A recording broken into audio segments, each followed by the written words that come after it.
Si tu as donné ta vie à Jésus, toi tu es béni. En dehors des capacités créées par la bénédiction et des incapacités créées par les malédictions, la bénédiction aussi engendre un autre paramètre, l'opportunité. Alléluia. L'opportunité dans le cadre de la bénédiction de l'élévation. C'est-à-dire, chaque bénédiction a sa faveur, ce qu'on appelle son opportunité propre. Pour ceux qui vont être élevés, l'opportunité de l'élévation, c'est quoi? Les connexions divines. Amen. L'opportunité pour la bénédiction dans l'entrepreneuriat, c'est des ressources divines. C'est-à-dire que Dieu met à ta disposition les ressources pour pousser l'entreprise. Mais ça arrive de manière cyclique. Quand tu vas aller au sommet, l'opportunité qui est engendrée, Dieu te met en contact avec quelqu'un qui transporte une faveur pour toi. Quand maintenant, au lieu de rencontrer des personnes qui t'avantagent, tu rencontres des personnes qui t'enfoncent, ça c'est comme un malheur. C'est une inopportunité. La bénédiction, toute bénédiction crée des opportunités. La malédiction crée des inopportunités ou ce qu'on appelle de la malchance. Ou dans la vie de certaines personnes, ça se manifeste par des séries de malheurs. Quelle que soit ton intelligence, tu peux avoir la capacité d'entreprendre. Tu arrives au marché, tu commences ton commerce, les clients viennent, le marché brûle. Tout à fait brûle avec, tu vois. Là, ce n'est pas ta capacité qui est remise en cause. C'est un événement auquel tu ne t'y attendais pas du tout. Tu attends qu'un produit soit livré. Il arrive, il y a une tempête dans la mer, ton conteneur est renversé dans la mer. Et les gens viennent te dire non, excuse, on va te rembourser. Mais entre-temps, tu as déjà ouvert le magasin, te voilà en train de payer les traites à crédit parce que le colis n'est pas arrivé à temps. Ça, ce n'est pas une affaire d'intelligence ou de capacité. C'est pas que tu ne réfléchis pas, mais il y a une série de problèmes qui surviennent qui ne dépendent pas de toi. La malédiction crée ça. Donc, soit la malédiction te rend incapable. Si elle n'a pas touché la capacité, elle va essayer de frapper en faisant survenir dans ta vie des malheurs. Et si elle n'arrive pas à toucher les malheurs, elle va frapper le côté des désirs. Alors quand tu es béni, tu détectes ces trois nouveaux et puis tu contrecarres pour que la vie divine soit manifestée. Que cela soit ton partage au nom de Jésus. Un chrétien, tu marches avec Jésus, qu'est-ce qui peut faire que malgré que tu sois béni en Jésus, des successions malheureuses frappent régulièrement ta vie? Et comment est-ce qu'on contre ce genre de choses? Le malheur, c'est quoi? Il y a plusieurs sources. Il y a les envoûtements. Mais normalement, un chrétien, si c'est des envoûtements, quelqu'un t'a lancé un sort, dans la vie, tu ne réussiras pas. Ça là, tu t'élèves. Au nom de Jésus, c'est contre. Ça, c'est facile. Ok? Il y a ce que quelquefois les gens appellent malheur, mais qui en fait sont des épreuves que Dieu permet. Mais ça dure un temps. Dieu te forme et il te fait passer à autre chose. Mais les malheurs qui viennent de la malédiction sont en fait des condamnations. C'est-à-dire qu'il y a eu un jugement concernant le territoire où il y a toujours les malheurs, ou la famille où il y a toujours ce malheur, ou toi-même. Et les problèmes qui surviennent sont en fait l'application du verdict. La Bible dit que le jour où on va arriver devant le trône de Dieu, la Bible appelle ce jugement-là le dernier jugement. Pourquoi on dit dernier jugement? C'est parce qu'il y a d'autres jugements qui l'ont précédé.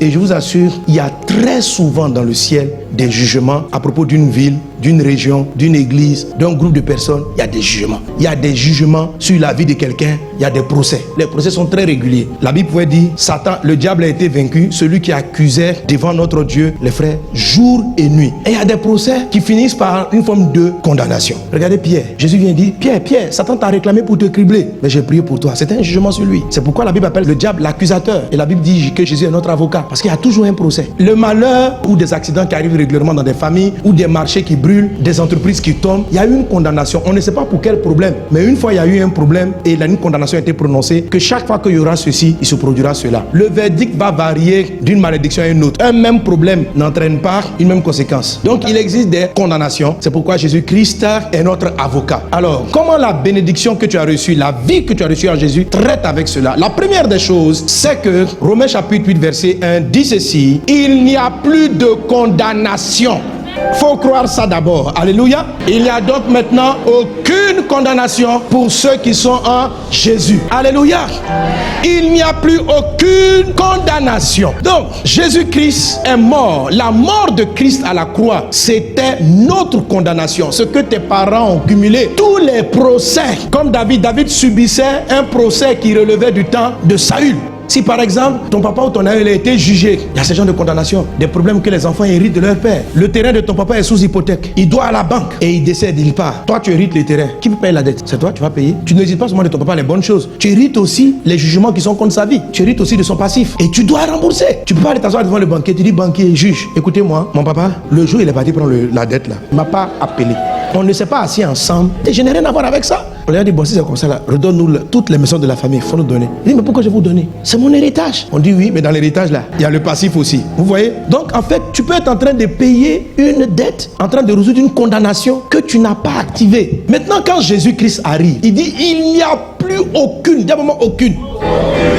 Donc tout tout ce qui devait tomber sur toi est venu sur Jésus. C'est pourquoi il est parti à la croix. C'est un innocent, il ne devait à rien. Il n'avait aucune dette. C'est la raison pour laquelle il est né sans l'intervention d'un père. C'est-à-dire Dieu même est intervenu pour ne pas que le passif de Joseph. Amen. Alléluia.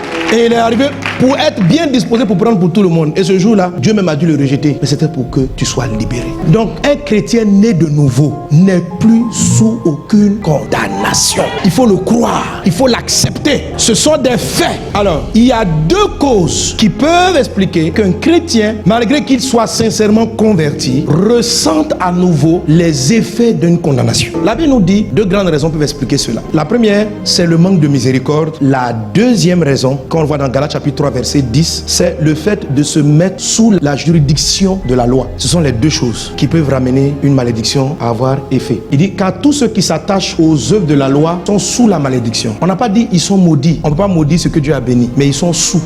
Tu comprends? Quand tu es sous la malédiction, ça veut dire elle t'englobe, elle t'enlace. Mais ça, c'est parce que tu as fait un choix. Au lieu d'aller dans la juridiction de la grâce, tu es parti sous la juridiction de la loi. Et il y a de faux prophètes et des messages que vous ne comprenez pas, que le diable vous fait entendre, qui vous ramènent à aller vous mettre sous ce joug-là. Et je vous assure, c'est la raison pour laquelle beaucoup de chrétiens ne vivent pas la surabondance. La vie abondante n'est pas manifestée. La Bible dit, approchez-vous avec assurance du trône de la grâce afin d'obtenir grâce et miséricorde. Et la deuxième chose, et la première dont on a déjà enseigné, qui amène une condamnation à être réactivée, c'est le manque de pardon. Le manque de pardon. Comme Satan veut que la condamnation qui existe sur tes parents, sur ta famille, soit active dans ta vie. Toi, tu es libéré de la condamnation. Il y a une condamnation qui pèse sur votre famille. Et le même diable a besoin que votre cœur commence à manquer de pardon. De pardonner les erreurs des uns et des autres. C'est pourquoi quand vous priez, notre Père qui est aux cieux, il dit, il y a un chapitre de la prière essentielle où il traite avec l'offense. Pardonne nos offenses, comme nous pardonnons à ceux qui nous ont offensés. L'offense, c'est ce qui va attaquer la grâce. L'offense, une fois que tu es offensé et que l'offense persiste, parce que quand on parle de miséricorde, en fait, c'est de laisser tomber l'offense. Est-ce que vous savez que Jérusalem a été jugé d'avoir crucifié Jésus? Mais quand Jésus était à la croix, il a dit ceci, pardonne-leur parce qu'ils savent ce qu'ils font. Préserve ton cœur, parce que le jour où tu manques de miséricorde,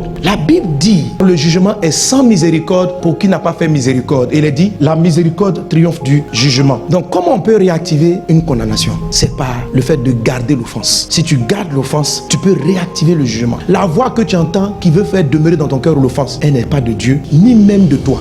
Donc la miséricorde triomphe du procès et la miséricorde triomphe de la condamnation. Je vous en prie, tout ce qui vous blesse, laissez ça passer. N'activez pas ce dont Jésus vous a déjà délivré. Il y a trop d'enjeux, ta vie est trop précieuse. C'est accidentellement que cet homme-là t'a blessé et que ça te fait autant mal. Ça te fait mal parce que Satan veut réactiver quelque chose. Et c'est lui qui souffle sur la braise. Ça n'a qu'à te faire mal. Quand te fait mal, laisse ça à Dieu. Quand tu prends le jugement, tu réactives un jugement contre toi. Soyez libérés de toute offense. Traitez avec elle. Chaque journée, quand vous la finissez, est-ce qu'il y a des choses qui vous ont blessé? Il y a un taxi qui t'a mal parlé, ça te fait mal jusqu'au soir. Il faut laisser tomber les taxis. Ils ne savent pas ce qu'ils font, ils sont comme ça. Toi-même, tu as blessé quelqu'un, demande-lui pardon pour ne pas que lui aussi il soit sujet aux condamnations. Veille sur ton âme.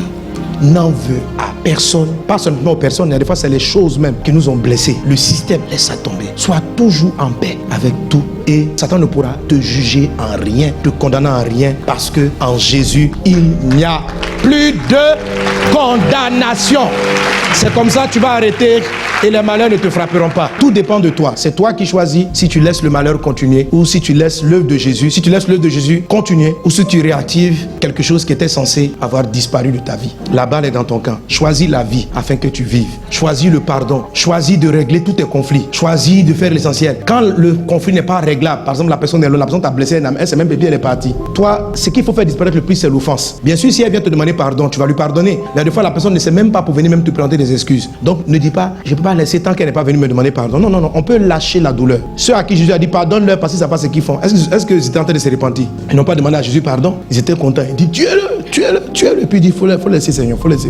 Vous comprenez? Donc, même si les gens ne viennent pas vous prendre des excuses, gardez votre cœur. Le truc, c'est l'offense en fait. Mais le pardon sera totalement actif le jour où la personne sera repentante. Mais quand vous laissez pour vous à Dieu, si tu laisses pour toi à Dieu, toi aussi tes erreurs Voilà. Or, au ciel, il n'y a pas de condamnation sur toi. Et la paix sera ton partage, la grâce sera ton partage. La vie abondante va travailler, la vie abondante. Aucune condamnation n'agira dans ta vie. La paix divine sera ton partage. Que le nom du Seigneur soit béni. Amen.